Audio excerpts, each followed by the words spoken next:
मित्रों नमस्कार, solid study में आपका स्वागत है। इस वीडियो में हम लोग टॉप 20 क्वेश्चन होंगे उनकी सीरीज चलाएंगे जो विभिन्न वनडे एग्जाम परीक्षाओं में बहुत ज़्यादा पूछे जाते हैं। मित्रों उन्हीं में से हम लोगों को 20 क्वेश्चन निकालना है और 20 क्वेश्चन में हम लोगों को देखना है कि लगभग 13 से 15 क्वेश्चन हम लोगों का जो होगा वो मेन सब्जेक्ट का होगा और 5 से 7 क्वेश्चन हम लोग किसका शामिल करेंगे, जीके जीएस का शामिल करेंगे, मतलब करंट का शामिल करेंगे। तो कुल मिलाकर हमारा 20 क्वेश्चन हो जाएगा। इसी 20 क्वेश्चन का हम एक एक वीडियो में करके अध्ययन करेंगे ताकि हमारे विभिन्न परीक्षाएं जो हो रही हैं, अलग अलग परीक्षाओं, एक परीक्षाओं की अलग तैयारी करते हैं, दूसरा छूट जाता है। तो ऐसे ऐसे क्वेश्चन को लेंगे जो लगभग सभी परीक्षाओं में पूछे जाते हैं। तो चलिए हम लोग शुरू करते हैं। इस प्रकार से पहली अपना टेस्ट सीरीज शुरू कर रहे हैं। इसमें 20 क्वेश्चन को हम लोग कवर करेंगे। क्वेश्चन नंबर 1 देखते हैं क्या है। क्वेश्चन नंबर 1 है हम लोगों का, कह रहा है कि आरबीआई ने किस देश से 100 टन सोना वापस मंगवाया है। मतलब हाल ही में आरबीआई ने किस देश से 100 टन सोना वापस बुलाया है, मतलब मंगवाया है। अमेरिका से मंगवाया है कि ऑप्शन बी ब्रिटेन से, कि ऑप्शन सी फ्रांस से, कि ऑप्शन डी रूस से। तो हम लोगों को ध्यान देना है मित्रों कि हाल ही में आरबीआई ने ब्रिटेन से, कहाँ से, ब्रिटेन के जो ब्रिटेन का बैंक था उसमें भारत का सोना जमा था, वहाँ से आरबीआई ने 100 टन सोना, कितना, 100 टन सोना अपने देश में वापस मंगवाया है। ये हम लोग को ध्यान देना है कि जो विदेशों में अगर भारत के आरबीआई के 2023 और 24 के डाटा के अनुसार देखें तो विदेशों में और भारत में कुल मिलाकर अगर गोल्ड का कितना रिजर्व है तो हम लोगों को ध्यान देना है। आरबीआई के पास 822.1 टन मतलब 822.1 टन सोना लगभग भारत सरकार मतलब आरबीआई के पास रिजर्व है। ये हम लोग को ध्यान देना है। इसी में से लगभग 413 टन, लगभग 413 टन सोना भारत क्या है, विदेशों के अलग अलग बैंकों में जमा किए हुए है। सुरक्षा की दृष्टि से कि कहीं अगर कोई कभी अचानक प्राकृतिक आपदा आ जाए, कुछ भी हो जाए या युद्ध वगैरह हो जाए तो एक स्थान पर रहेगा, सुरक्षित नहीं रहता, इसलिए कुछ देश में रखते हैं, कुछ विदेशों में अलग अलग जमा करते हैं। तो उसी 413 टन जो विदेशों में जमा किए हैं उसी में से जो 100 टन सोना लगभग भारत सरकार ने मतलब आरबीआई ने इस समय हाल ही में अपने देश में वापस मंगवाया। ये हम लोगों को ध्यान देना है। चलिए नेक्स्ट क्वेश्चन हम लोग देखते हैं मित्रों, बहुत इंपॉर्टेंट क्वेश्चन है ये। अगला क्वेश्चन हम लोग देखते हैं, क्वेश्चन नंबर 2। क्वेश्चन नंबर 2 है हम लोगों का ध्यान देना है कि अक्टूबर, कह रहा है अक्टूबर 2023 में 27वीं विश्व सड़क कांग्रेस 2023 का आयोजन कहाँ किया गया, मतलब किस देश में किया गया। ऑप्शन ए प्राग में किया गया, ऑप्शन बी बाली में, ऑप्शन सी वियना में, ऑप्शन डी पेरिस में। तो हम लोगों को ध्यान देना है जो ये विश्व सड़क कांग्रेस 2023 का आयोजन कहाँ किया गया, ये प्राग में किया गया। कहाँ किया गया, प्राग में किया गया। ये हम लोगों को ध्यान देना है। ये प्राग जो है ये चेक गणराज्य एक देश है यूरोप का, चेक गणराज्य की राजधानी है। ये हम लोग को ध्यान देना है। इसमें राजधानी भी पूछ सकते हैं। तो चेक गणराज्य की राजधानी क्या है, प्राग है। वहीं पर विश्व सड़क कांग्रेस 2023 का आयोजन किया गया। ये हम लोगों को ध्यान देना है। चलिए नेक्स्ट हम लोग देखते हैं क्वेश्चन नंबर अगला। और इसमें अगर ये देखा जाए, अगर ये पूछा जाए मित्रों, हम लोगों को ध्यान देना है कि भारत की मेजबानी किसने किया था। तो भारत के सड़क मंत्री, परिवहन मंत्री थे इस समय नितिन गडकरी जी। कौन थे, नितिन गडकरी जी ने यहाँ पर भारत का प्रतिनिधित्व किया था। ये हम लोगों को ध्यान देना है। नेक्स्ट हम लोग देखते हैं क्वेश्चन नंबर 3। क्वेश्चन नंबर 3 हम लोगों को ध्यान देना है, कह रहा है कि दक्षिण भारत की सबसे ऊंची चोटी, मतलब दक्षिण भारत की सबसे ऊंची पर्वत चोटी कौन सी है। ऑप्शन ए में कह रहा है अनाईमुड़ी है, कि ऑप्शन बी में अमरकंटक है, कि ऑप्शन सी में दोदा बेट्टा है, कि ऑप्शन डी महेंद्रगिरी है। तो दक्षिण भारत की सबसे ऊंची चोटी कौन सी है, ये हम लोगों को ध्यान देना है। तो दक्षिण भारत की सबसे ऊंची चोटी कौन सी है, अनाईमुड़ी है। क्या है, अनाईमुड़ी है। ये हम लोगों को ध्यान देना है। इसकी ऊंचाई या मतलब इसकी हम लोगों को ध्यान देना है कि इसकी ऊंचाई लगभग कितनी है, तो 2695, कितना है, 2695 मीटर इसकी ऊंचाई है। ये हम लोगों को ध्यान देना है, कितना, 2695 मीटर है। और ये हम लोगों को देखना है किस राज्य में है, तो हम लोगों को ध्यान देना है ये केरल राज्य के अंतर्गत आती है। किसमें है, केरल राज्य के अंतर्गत में आती है। ये हम लोगों को ध्यान देना है। और ये एक क्वेश्चन ये भी आता है कि अनाईमुड़ी मतलब लोकेशन पूछ सकते हैं कि कहाँ पर पड़ती है, किस में, किस क्षेत्र में। तो हम लोग को ध्यान देना पश्चिमी घाट के अंतर्गत आती है। किसमें, पश्चिमी घाट में ये आती है। ये हम लोग को ध्यान देना। पर जैसा कि हम लोग जानते हैं ये हमारा भारत अगर देखें तो इधर पश्चिमी घाट है और ये वाला पूर्वी घाट है, तो ये लगभग यहीं पर पड़ती है केरल के साइड में। ये हम लोगों को ध्यान देना है। चलिए नेक्स्ट को देखते हैं क्वेश्चन नंबर अगला हम लोग, क्वेश्चन नंबर 4। क्या है, क्वेश्चन नंबर 4 हम लोगों का, कह रहा है कि भारत में ब्रह्मोस मिसाइल का पहला, भारत ने इसमें मैं लिखा है मित्रों, भारत ने लिखना था। भारत ने ब्रह्मोस मिसाइल का पहला निर्यात किस देश को किया? मतलब भारत अब ब्रह्मोस मिसाइल का निर्यात करने लगा, ब्रह्मोस मिसाइल बेचने लगा, तो इससे भारत को बहुत ही इकोनॉमिकली फ़ायदा होगा, ये हम लोगों को ध्यान देना है। ये भारत की तरक्की है। चलिए देखते हैं किस देश को पहला निर्यात किया है, पहली बार किस देश को बेचा है? ईरान को बेचा है कि रूस को बेचा है कि फिलीपींस को बेचा है कि इजराइल को बेचा है, ये हम लोग को ध्यान देना है। तो पहले ब्रह्मोस मिसाइल का निर्यात भारत ने किस देश को किया? तो हम लोग को ध्यान देना है फिलीपींस को किया। किस देश को? पहली बार ब्रह्मोस मिसाइल फिलीपींस को देखी मतलब बेची गई। एक चीज़ हम लोग को ध्यान देना है, ब्रह्मोस मिसाइल जो है ये भारत और रूस के सहयोग से, किसके? भारत और रूस के सहयोग से बनाई गई, ये हम लोग को ध्यान देना है। और इसमें क्या है, जो ब्रह्मोस मिसाइल इजराइल मतलब इसको फिलीपींस को बेची गई, वो लगभग कई रेंज में बेची गई, लेकिन मेन जो है 350 किलोमीटर की दूरी कवर करने वाली मिसाइलें बेची गई, ये हम लोगों को ध्यान देना है। चलिए नेक्स्ट हम लोग देखते हैं क्वेश्चन नंबर अगला क्या है। क्वेश्चन नंबर अगला है हम लोगों का क्वेश्चन नंबर 5। क्वेश्चन नंबर 5 है कि प्रथम बौद्ध परिषद, जिसको बौद्ध संगीत भी कहते हैं, प्रथम बौद्ध परिषद कहाँ आयोजित की गई थी? मतलब जो प्रथम बौद्ध संगति आयोजित की गई थी, बौद्ध धर्म वाला सम्मेलन का, कहाँ पर आयोजित किया गया था? ऑप्शन ए में कह रहा वैशाली में आयोजित किया गया था, कि ऑप्शन बी कश्मीर में, कि ऑप्शन सी राजगृह में, कि ऑप्शन डी पाटिलपुत्र में। तो ये हम लोग को ध्यान देना है कि जो प्रथम बौद्ध संगीत थी मतलब बौद्ध धर्म की, ये हम लोग को ध्यान देना है कहाँ पर आयोजित की गई थी? राजगृह में। कहाँ पर? राजगृह में आयोजित की गई थी, ये हम लोग को ध्यान देना है। और ये कब आयोजित की गई थी? तो 483 ईसा पूर्व में। कब? 483 ईसा पूर्व में आयोजित की गई थी, ये हम लोग को ध्यान देना है। और उस समय शासक कौन थे इसके संरक्षक? अजात शत्रु कौन थे? अजात शत्रु की देख रेख में ये शुरू हुई थी, ये हम लोग को ध्यान देना है। और एक चीज़ पूछा जाता है कि अगर इसके जो संगति हुई थी, इसके अध्यक्ष कौन थे? तो ये हम लोग को ध्यान देना, महाकश्यप। कौन थे? महाकश्यप ये थे। इसके अध्यक्ष भी पूछा जाता है, ये हम लोग को ध्यान देना है। तो ये चीज़ें हम लोग को ध्यान देना। इसमें 2-3 तरह से क्वेश्चन बन सकता है। कहाँ पर आयोजित हुई थी, इसके संरक्षक कौन थे, राजा मतलब कौन था, उसके अध्यक्ष कौन थे, ये हम लोग को ध्यान देना है। और एक क्वेश्चन इससे रिलेटेड और आता है कि अगर आयोजित हुई थी तो कहाँ आयोजित हुई थी? राजगृह में। तो हम लोग को ध्यान देना है सप्त, एक सप्त गुफा करके, सप्त पर्णी करके एक गुफा है, वहीं पर आयोजित हुई थी, ये हम लोगों को ध्यान देना है। और अगर दूसरी बौद्ध संगीत के बारे में हम लोगों को ध्यान दें तो वैशाली में हुई थी। कहाँ पर हुई थी? वैशाली में हुई थी। काला शौक राजा था। कौन था? काला शोक के समय में हुई थी, ये हम लोग को ध्यान देना है। और जो तीसरी बौद्ध संगीति हुई थी, काफ़ी इंपॉर्टेंट है, ये हम लोग जानते हैं, ये पाटिलपुत्र में हुई थी। कहाँ पर हुई थी? पाटलिपुत्र में हुई थी। और उस समय राजा कौन थे? अशोक महान। कौन थे? अशोक के समय में हुई थी, ये हम लोगों को ध्यान देना है। चलिए नेक्स्ट हम लोग देखते हैं क्वेश्चन नंबर अगला।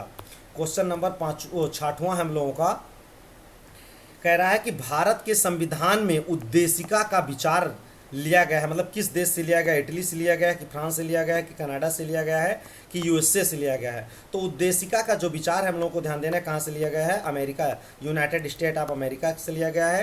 तो उद्देशिका का जो विचार है वो अमेरिका से लिया गया है। लेकिन एक बार पूछी जाती, मतलब कई बार पूछा जाता है उद्देशिका की भाषा क्या है, भाषा कहाँ से ली गई है? तो ये हम लोग को ध्यान देना है। उद्देशिका की भाषा है जो है ऑस्ट्रेलिया से ली गई। कहाँ से ली गई है? ऑस्ट्रेलिया से ली गई है, ये हम लोग को ध्यान दिए रहना है। चलिए नेक्स्ट क्वेश्चन हम लोग देखते हैं। क्वेश्चन नंबर 7वां क्या है? क्वेश्चन नंबर 7वां है हम लोगों का कि दाद, कह रहा दाद की बीमारी निम्नलिखित में से किस प्रकार होती है? मतलब किसकी वजह से होती है? बैक्टीरिया की वजह, मतलब बैक्टीरियल बीमारी है कि वायरस वाली है, मतलब वायरल के द्वारा मतलब फैल जाती है, कि प्रोटोजोआ के द्वारा होती है, कि फंगल बीमारी है मतलब फंगस से होती है, ये हम लोगों को ध्यान देना है। किससे होती है? फंगस से होती है। तो दाद जो है ये हम लोगों को ध्यान देना है किसके द्वारा होती है? फंगस के द्वारा। किसके द्वारा? फंगस के द्वारा, जिसको हम लोग कवक भी कहते हैं। क्या कहते हैं? कवक कहते हैं। इसी को फफूंद भी कहते हैं। क्या कहते हैं? फफूंद कहते हैं, ये हम लोग को ध्यान देना है। तो दाद किसके द्वारा होती है? फंगस के द्वारा होती है, ये हम लोग को ध्यान देना है। नेक्स्ट क्वेश्चन हम लोग देखते हैं। क्वेश्चन नंबर 8वां क्या है? क्वेश्चन नंबर 8वां है हम लोगों का, कह रहा है कि क्लाउडिया सानबीम, क्या है? क्लाउडिया सानबीम किस देश की पहली महिला राष्ट्रपति बनी है? ये मोस्ट इंपॉर्टेंट क्वेश्चन है कि जबकि किसी देश की प्रथम महिला वगैरह कोई बड़े पद पर आता है तो इस मॉडल में क्वेश्चन आ जाता है मित्रों, तो ये हम लोगों को ध्यान देना है। क्लाउडिया सानबीम किस देश की प्रथम महिला राष्ट्रपति बनी है? तो ऑप्शन ए मैक्सिको की, ऑप्शन बी जमैका की, कि ऑप्शन सी जॉर्जिया की, कि ऑप्शन डी स्पेन की। तो हम लोग को ध्यान देना है क्लाउडिया सानबीम मैक्सिको की प्रथम महिला, क्या है? मैक्सिको की प्रथम महिला राष्ट्रपति बनी है, ये हम लोग को ध्यान देना है। ये एक जलवायु वैज्ञानिक थी। क्या है? जलवायु वैज्ञानिक है, ये हम लोग को ध्यान देना है। और 2007 में इनको जलवायु के लिए अच्छा काम करने के मामले में पर्यावरण के लिए। इनको शांति का नोबेल पुरस्कार जो कई लोगों को मिला था उसमें से ये शामिल थी, ये हम लोगों को ध्यान देना है। तो ये मैक्सिको की प्रथम महिला राष्ट्रपति बनी है, ये हम लोगों को देखना है। नेक्स्ट क्वेश्चन हम लोग देखते हैं, क्वेश्चन नंबर 9। क्वेश्चन नंबर 9 में कह रहा है कि ताप विद्युत परियोजनाओं के संदर्भ में निम्नलिखित में से कौन सा जोड़ा सही है। क्या है? सही है, ये हम लोगों को ध्यान देना है। कह रहा है कोरबा उत्तर प्रदेश में है कि तलचर आंध्र प्रदेश में है। तो ये हम लोग को देखते चलते हैं, ऐसे कोरबा उत्तर प्रदेश में नहीं, ये हम लोग को ध्यान देना है। ये गलत हो जाएगा। कोरबा कहाँ पर है ये हम लोग को ध्यान देना है। कोरबा वहाँ पर है छत्तीसगढ़ में। कहाँ पर? छत्तीसगढ़ में है, ये हम लोग को ध्यान देना है। और दूसरा कह रहा थलचर आंध्र प्रदेश में है, गलत है। आंध्र प्रदेश में नहीं है तलचर, उड़ीसा में है। कहाँ पर है? उड़ीसा में है तलचर। अगला कह रहा है रामकुंडम। रामकुंडम तमिलनाडु में, गलत, तमिलनाडु में नहीं है, हम लोग को ध्यान देना है। रामकुंडम कहाँ पे है? प्रेजेंट टाइम में देखा जाए, पहले आंध्रा में था ये, अब तेलंगाना में आ गया है। क्या? तेलंगाना बढ़ गया। तो ये हम लोग को ध्यान देना है, तेलंगाना में है। तो सही, जाहिर सी बात सही पूछ रहा, तो यही हमारा सही हो जाएगा। तीनों जब गलत हो गए तो कवास कहाँ है? कवास गुजरात में है, ये हम लोगों को ध्यान देना है। ये ताप विद्युत परियोजनाएं हैं। नेक्स्ट हम लोग देखते हैं क्वेश्चन नंबर 10। क्या है? क्वेश्चन नंबर 10 हम लोगों का कह रहा है कि 18वीं, कह रहा है जो लोकसभा चुनाव भी हुआ, 18वीं लोकसभा चुनाव 2024 में कितने सीटों पर चुनाव हुआ, मतलब कितने सीटों पर चुनाव हुआ, कितने कैंडिडेट लोग उतारे। तो ऑप्शन ए हम लोग को ध्यान देना है कि 545 सीटों पर हुआ था, कि ऑप्शन बी 250 सीटों पर हुआ था, कि ऑप्शन सी 525 सीटों पर हुआ था, कि ऑप्शन डी 243 सीटों 543 सीटों पर। तो हम लोगों को पता है कि 18वीं लोकसभा का चुनाव 543 सीटों पर, कितनी सीटों पर? 543 सीटों पर हुआ है, ये हम लोग को ध्यान देना है। इससे पहले जो इलेक्शन था ये हम लोग देखना है, ये हम लोग को पता है 545 पर होता था। लेकिन जो 2 एंग्लो इंडियन थे उनको अब क्या किया गया? हटा दिया गया है, 2 माइनस हो जाएगा, तो यहाँ पर 543 सीटें ही बचेंगी, ये हम लोग को ध्यान देना है। और प्रेजेंट टाइम में अगर हम मैक्सिमम सीट देखें कि लोकसभा में कितनी हो सकती हैं, तो 552 सीटें हो सकती हैं। यहाँ से क्वेश्चन आने की काफ़ी चांसेस है, क्योंकि लोकसभा का वो इलेक्शन हुआ है, बहुत इंपॉर्टेंट है। चलिए नेक्स्ट हम लोग देखते हैं क्वेश्चन नंबर अगला। क्वेश्चन नंबर 11 हम लोगों को देखना है। कह रहा है कि 16वीं विश्व भविष्य ऊर्जा शिखर सम्मेलन का आयोजन किस शहर में हुआ। तो जो 16वीं भविष्य ऊर्जा का विश्व स्तर पर सम्मेलन हुआ वो किस देश में हुआ। तो ऑप्शन ए कह रहा है अबू धाबी में हुआ, कि ऑप्शन बी सऊदी अरब में हुआ, तो ऑप्शन सी जेनेवा में हुआ, कि ऑप्शन डी स्पेन में हुआ। तो ये हम लोग को ध्यान देना है। तो ये जो विश्व भविष्य ऊर्जा शिखर सम्मेलन का आयोजन 16 में कहाँ हुआ, तो हम लोग को ध्यान देना है अबू धाबी में हुआ। कहाँ पर हुआ? अबू धाबी में हुआ, ये हम लोग को ध्यान देना है। अबू धाबी जैसा कि हम लोग पता है मिडिल ईस्ट के अंतर्गत आता है। और इसमें लक्ष्य क्या रखा गया, ये हम लोगों को ध्यान देना है। यूई में, किसका? यूएई की राजधानी है, ये हम लोग को ध्यान देना है। और ये इसमें लक्ष्य रखा गया है कि 2030 तक, क्या है? 2030 तक जो नवीकरणीय ऊर्जा है उसको लगभग 11 टेरावाट, मतलब टेरावाट तक इसको पहुंचाने का लक्ष्य रखा गया है, कि 11 टेरावाट तक हम 2030 तक जो नवीकरणीय ऊर्जा है उसको प्राप्त करेंगे, इस पर जोर दिया गया है। चलिए नेक्स्ट हम लोग देखते हैं क्वेश्चन नंबर अगला। क्वेश्चन नंबर 12 है हम लोगों का। कह रहा है कि भगवत गीता का अंग्रेजी में अनुवाद करने वाला पहला यूरोपीय कौन था, मतलब पहला यूरोपीय कौन था जिसने भगवत गीता का अंग्रेजी में मतलब अनुवाद किया। तो ऑप्शन ए कह रहा है सर अलेक्जेंडर कनिंघम थे, कि विलियम जोन्स थे, कि ऑप्शन सी चार्ल्स विल्कन्स थे, ये हम लोग को ध्यान देना है, चार्ल्स विल्कन्स, ये हम लोग को ध्यान देना है, कि ऑप्शन डी जेम्स प्रिंसेप थे। तो इसमें हमारा सही हो जाएगा ऑप्शन सी। क्या सही हो जाएगा? ऑप्शन सी हो जाएगा चार्ल्स विल्कन्स, ये हम लोगों को ध्यान देना है। नेक्स्ट देखते हैं अगला क्वेश्चन हम लोगों को ध्यान देना है। क्वेश्चन नंबर 13 क्या है? क्वेश्चन नंबर 13 है वन्य जीव सप्ताह कब मनाया जाता है, ये हम लोग को ध्यान देना है। ऑप्शन ए 12 से 19 जनवरी को मनाया जाता है, कि ऑप्शन बी 21 से 29 मार्च को मनाया जाता है, कि ऑप्शन उल्टा हो गया है, यहाँ सी होना चाहिए था, यहाँ पर बी। तो ऑप्शन सी कह रहा है कि 2 से 8 अक्टूबर को मनाया जाता है, कि ऑप्शन डी 7 से 15 नवंबर को मनाया जाता है। तो वन्य जीव सप्ताह ये हम लोगों को ध्यान देना है कि वन्य जीव सप्ताह जो है वो कब मनाया जाता है। तो वन्य जीव सप्ताह 2 से लेकर 8 अक्टूबर को मनाया जाता है। प्रत्येक वर्ष 2 से लेकर 8 अक्टूबर को वन्य जीव सप्ताह मनाया जाता है, ये हम लोगों को ध्यान देना है। एक क्वेश्चन आता है कि वन्य जीव दिवस क्या है? वन्य जीव वन्य जीव दिवस भी हम लोगों को यहीं पर देख लेना है कि वन्य जीव दिवस कब मनाया जाता है। तो हम लोगों को याद रखना है वन्य जीव दिवस 3 मार्च को मनाया जाता है। कब मनाया जाता है? वन्य जीव दिवस 3 मार्च को मनाया जाता है। वन्य जीव सप्ताह 2 से 8 अक्टूबर के बीच में मनाया जाता है, ये हम लोग को ध्यान देना है।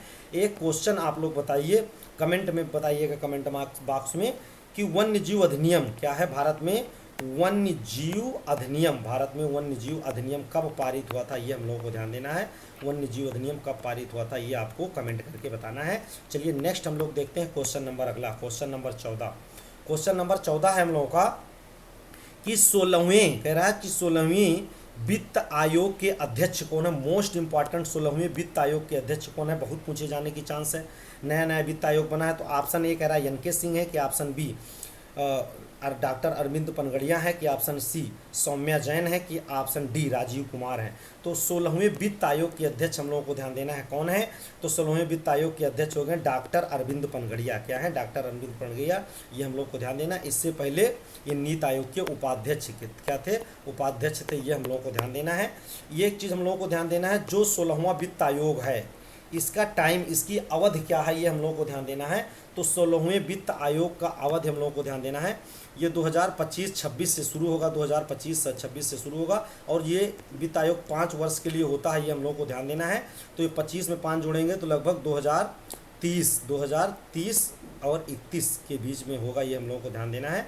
तो इसकी अवधि क्या हो जाएगी? 25-26 से लेकर के 30-31 तक 5 वर्ष के लिए होता है, ये हम लोगों को ध्यान देना है। और एक कमेंट में आप लोग और बताइए कि नीति आयोग के, मतलब ये 16वें वित्त आयोग के सचिव किसे बनाया गया? ये भी क्वेश्चन काफ़ी पूछा जा सकता है। तो आपको बताना है कि नीति आयोग के सचिव किसे बनाया गया, ये आपको कमेंट करके बताना है। चलिए नेक्स्ट हम लोग देखते हैं क्वेश्चन नंबर 15। क्या है? क्वेश्चन नंबर 15 ये हम लोगों को ध्यान देना है कि कह रहा है कि खाना बनाते समय निम्नलिखित में से कौन सा विटामिन अत्यधिक ताप के कारण आसानी से नष्ट हो जाता है? ज़्यादा ताप होता है तो उसके कारण ये विटामिन नष्ट हो जाता है। तो ऑप्शन ए में कह रहा है कि विटामिन ए, ऑप्शन बी में होना चाहिए विटामिन सी, और ऑप्शन डी सी में कह रहा है विटामिन डी, कि ऑप्शन डी में कह रहा है विटामिन के। तो कौन सा विटामिन खाना बनाते समय अत्यधिक ताप के कारण आसानी से नष्ट हो जाता है? तो हम लोग को ध्यान देना विटामिन सी। क्या है? विटामिन सी आसानी से नष्ट हो जाता है, ये हम लोग को ध्यान देना है। चलिए नेक्स्ट हम लोग देखते हैं क्वेश्चन नंबर अगला, क्वेश्चन नंबर 16। क्या है? क्वेश्चन नंबर 16 है हम लोग को ध्यान देना है कि प्रसिद्ध, कह रहा प्रसिद्ध ठुमरी गायिका Girija Devi, most important question, प्रसिद्ध ठुमरी गायिका गिरिजा देवी का जन्म किस शहर में हुआ था? मतलब उनका जन्म कहाँ हुआ था? ऑप्शन ए बनारस में हुआ था, कि ऑप्शन बी सुल्तानपुर में हुआ था, कि ऑप्शन सी अलीगढ़ में हुआ था, कि ऑप्शन डी मथुरा में हुआ था। तो जो प्रसिद्ध ठुमरी गायिका गिरिजा देवी थी, इनका जन्म बनारस में, मतलब वाराणसी में हुआ था, ये हम लोग को ध्यान देना है।